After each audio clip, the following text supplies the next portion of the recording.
Hey guys, welcome to the Liberal Hive Mind, a channel solely focused on exposing the abundant hypocrisy of the left. Okay, so just like that, the outrage machine has now been redirected. Yep, it's pretty much how it goes, right? First it was Elon Musk and Doge, then it was the tariffs, then it was the anti-ICE protests, then the war in Iran, and now the activist machine has redirected its focus on the latest topic they intend on gaslighting the American people with, the issue of birthright citizenship. Oh boy, is the meltdown machine in full-blown hysterics right now. I mean, you could hear the screeching from a mile away, because now, thanks to the latest SCOTUS decision, blocking a lot of these countrywide injunctions, well now President Trump's executive order targeting birthright citizenship is back in play. With the injunctions now lifted, the executive order is valid, and the left might have just lost their greatest tool for importing die-hard loyal voters. Their attempt to reshape the electorate to their benefit might have just ended today. Let me show you guys exactly what's going on and why it's so important. We got some stuff to get into, so let's roll the tape. Alright folks, so let's first start off with the hysteria. We got Rashida Tlaib here, once again singing the same frickin' tune. It's the end of democracy as we know it. This is an incredibly dangerous decision by the United States Supreme Court.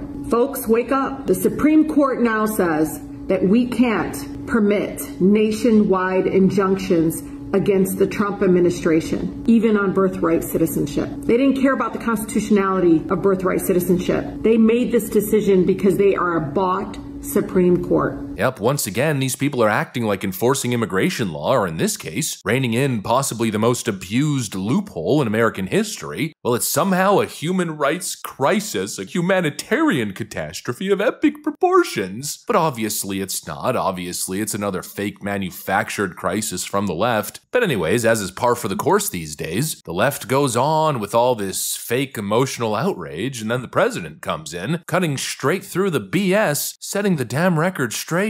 Thanks for this decision, and thanks to this decision, we can now promptly file to proceed with numerous policies that have been wrongly enjoined on a nationwide basis. And some of the cases we're talking about would be ending birthright citizenship, which now comes to the fore.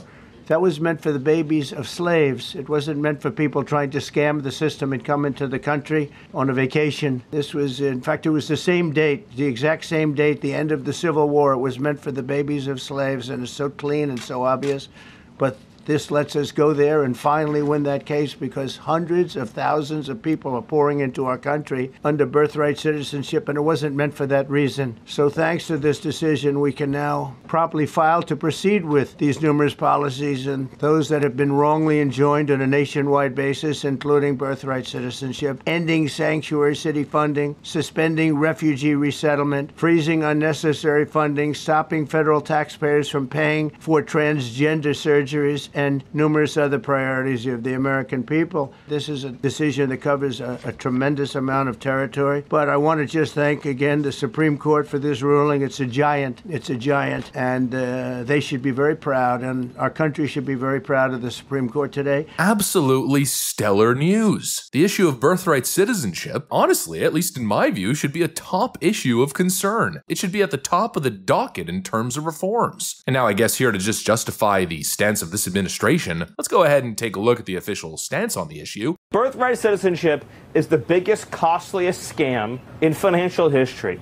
An illegal alien can come here 9 months pregnant or on a tourist visa, 9 months pregnant, have a baby. That baby is then declared an automatic citizen, which then entitles the entire family to come here and live here, and every one of them can get welfare.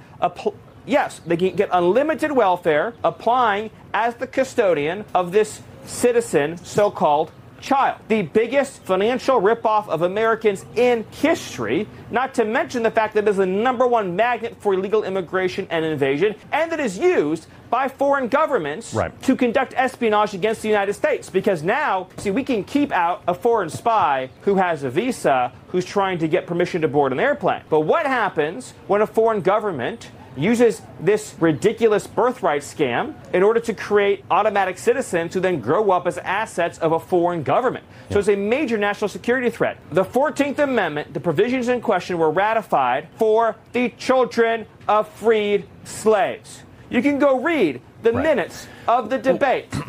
They were talking about the children of freed slaves after the Civil War. Yeah, no, you're 100% right. The idea that this was meant to provide illegal alien children with automatic citizenship. Do you really think that in the 19th century, 3/4 of states all got together to pass an amendment to say that people that Congress has forbidden from entering here can have automatic children citizens? I mean, the idea is so far beyond even the outer limits of imagination. No human being who suggests it should be taken seriously. Yeah, it seems the administration's position is that birthright citizenship is the single greatest scam ever perpetrated on the American people. And you know what? I think they might be right. It sounds hyperbolic, but there's something to it. I mean, clearly it was never meant to be a free ticket. I think it's a complete distortion of the 14th Amendment that's clearly being abused by illegal immigrants and birth tourism. You got foreign nationals basically looking to anchor themselves into the American system, and so they walk in the country, whether on a temporary visa or just straight up illegally, and then have the kid and boom, let's call it a free frickin' ride. But the 14th Amendment was written after the Civil War to grant citizenship to freed slaves, not to be hijacked by foreign nationals dropping anchor babies on US soil, and the phrase subject to the jurisdiction thereof, I don't think was legal filler. It meant you owed allegiance to the United States. I don't think that applies to people breaking the law to enter the country or flying in 8 months pregnant just so they could exploit a loophole in the system. This is an issue about national sovereignty. No country on earth, none, not a single one other than the United States, has birthright citizenship to this insane degree. You can't just waltz into Japan, drop a baby, and then declare yourself a Japanese citizen. It's an absolutely absurd notion. Yet in America, there's an entire industry of birth hotels, cash-only delivery clinics, law firms dedicated to helping people game the damn system.